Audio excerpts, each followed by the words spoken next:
Welcome, dear traders. This week, several major central banks will announce their monetary policy decisions. Tomorrow, the US Federal Reserve will release its statement. On Thursday, the monetary authorities of the Eurozone, England, and Switzerland will release their decisions on the interest rates.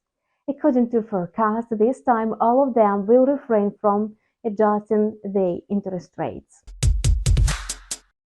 The Bank of Japan is expected to maintain its ultra-loose monetary policy. That's why the country's stock indexes are leading the gains in Asian trading today. By the way, the annual closed-door Central Economic Work Conference has been underway in Beijing since Monday. During this meeting, top officials discuss economic goals.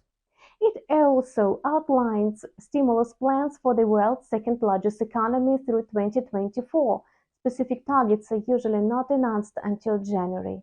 However, Beijing will most likely opt for a policy of targeted support rather than large-scale measures to stimulate the economy. As a result, Chinese investors are forced to look to the country's authorities for policy support amid persistent deflation. At the same time, hedge funds dumped the yuan heavily in yesterday's New York session, and today they proved to be the most active client segment in the Asian currency market. At the same time, the People's Bank of China is supporting the yuan, putting pressure on the US dollar. In the Asian trading, the greenback continued yesterday's decline and was in the range of 103.80 and 104.10 at the beginning of Tuesday. However, the outlook for the Federal Reserve's policy was the main factor in the decline of the US dollar index against its six counterparts. More specifically, the fact that the December pause has already been factored into asset prices. Nevertheless, the US dollar can still get a boost. Notably, that could happen today when the US core inflation report is released. In addition, if other central banks also pause their rate hike cycles, the currency of the world's first economy will once again come to the fore. Now we see the US dollar index declining in the area of 103.80, and the main support level is still located at 103.50. On Tuesday, the Japanese yen managed to strengthen against the US dollar, partly recovering the heavy losses of the previous two sessions. Under the bullish pressure, the yen reached a new high for the day near the 145.20 level. Despite warnings that the Bank of Japan is not planning to change its policy, investors seem to be convinced otherwise. Today, the outlook combined with the increased safe haven demand for the yen sent the Japanese pair down in the 145.20 and 146.20 range.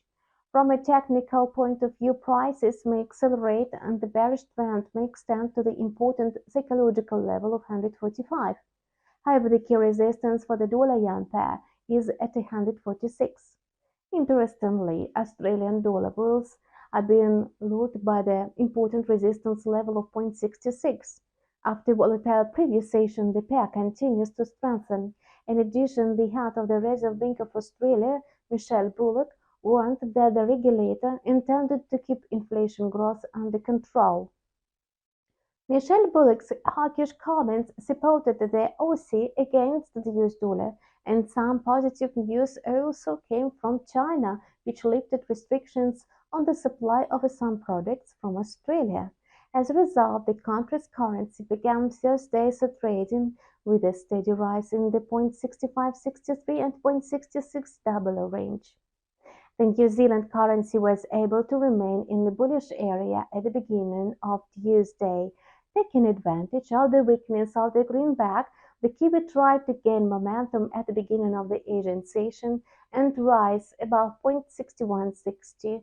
However, investors turned to the opening of the Europe session and waited for the trades on Wall Street before the Kiwi dollar pair retreated lower but continued to hold in the green between the support and resistance levels of 0.6120 and 0.6160 respectively. And that's all for now. Stay tuned for more updates with the InstaForex TV.